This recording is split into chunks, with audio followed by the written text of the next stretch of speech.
کس طرح شکایت کروں علماء کی، کس طرح علماء سے ہاتھ پیر جوڑ کے خوشامد کروں کہ بھائی 2-3 روایتی کتابوں کے آگے بھی بڑھ کر کچھ کتابوں کا مطالعہ کیجیے۔ ہزاروں سلام بھیجتا ہوں حضرت مولانا سید ابوالحسن علی ندوی رحمۃ اللہ علیہ پر، جنہوں نے اپنی جوانی کی بہترین راتیں اپنی بیمار اور نابینا آنکھوں کو استعمال کر کے سینکڑوں راتیں جاگ کر انہوں نے وہ نچوڑ پیش کیا ہے کہ صحابہ رومن امپائر اور پرشین امپائر کیوں گئے تھے۔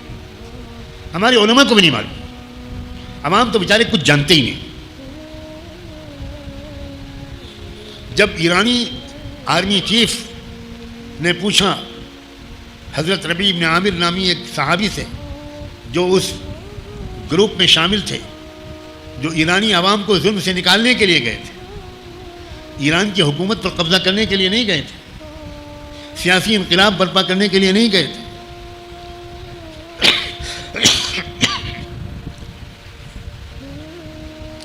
تو حضرت ربیع بن عامر نے جواب دیا کہ ہم کو اللہ نے بھیجا ہے، اللہ نے بھیجا ہے تاکہ ہم انسانوں کو انسانوں کی غلامی سے نکال سکیں۔ کاش کہ میں آپ کے دل و دماغ میں اتار سکتا۔ یہ جملہ کیا ہے کہ انسانوں کو انسانوں کی غلامی؟ یہ پورے پرشین امپائر کے سیاسی نظام پر اس سے بڑھ کر جامع اور ایکوریٹ تبصرہ نہیں ہو سکتا۔ انسانوں کو انسانوں کا غلام بنایا گیا۔ وہاں کیا ہو رہا تھا؟ لاکھوں کروڑوں عوام وہ محنت مزدوری کر کے ٹیکس ادا کرتے تھے اور ان ٹیکسوں سے ایک شاہی خاندان عیاشیاں کرتا تھا، زبردست عیاشی،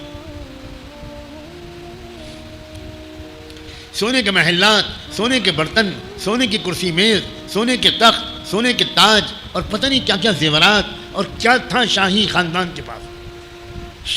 باقی پورے ملک کے عوام گدھے اور بیل کی طرح 24 گھنٹے میں 18 گھنٹے جتنے کے باوجود 2 وقت کی روٹی نہیں کھا پاتے تھے۔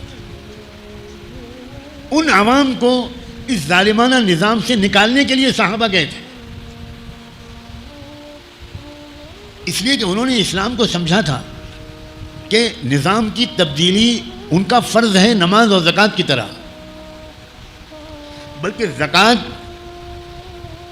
جن وجہوں سے فرض کی گئی اس میں سے ایک وجہ یہ ہے کہ اس نظام کی تبدیلی کی کوشش میں ضرورت پڑے گی اسباب اور مال کی بھی، ہر مسلمان کا اس میں حصہ ہو، تو زکوٰۃ کے مصارف میں ایک بہت بڑا مصرف قرار دیا گیا ظلم کے نظام کی تبدیلی کی جدوجہد کی مدد۔ سمجھ میں آیا؟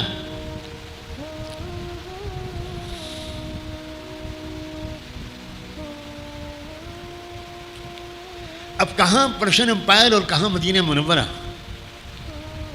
مدینہ کا نورانی اور بابرکت ماحول، روحانی ماحول، اور کہاں پرشین امپائر کا مشرکانہ، کافرانہ، عریاں، ننگا، برہنہ ماحول۔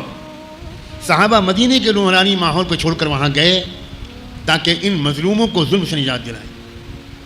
اور ایک جملہ انہوں نے اور کہا تھا، وَمِن جَوْرِ الْأَدْيَانِ إِلَىٰ عَدْلِ الْإِسْلَامِ، کہ ہمیں اس بات کا دکھ ہے کہ یہاں کے لوگ ظلم و ستم کا شکار ہیں، ہم ان کو ظلم و ستم سے نکال کر انصاف کی ٹھنڈی چھاؤں میں لانا چاہتے ہیں۔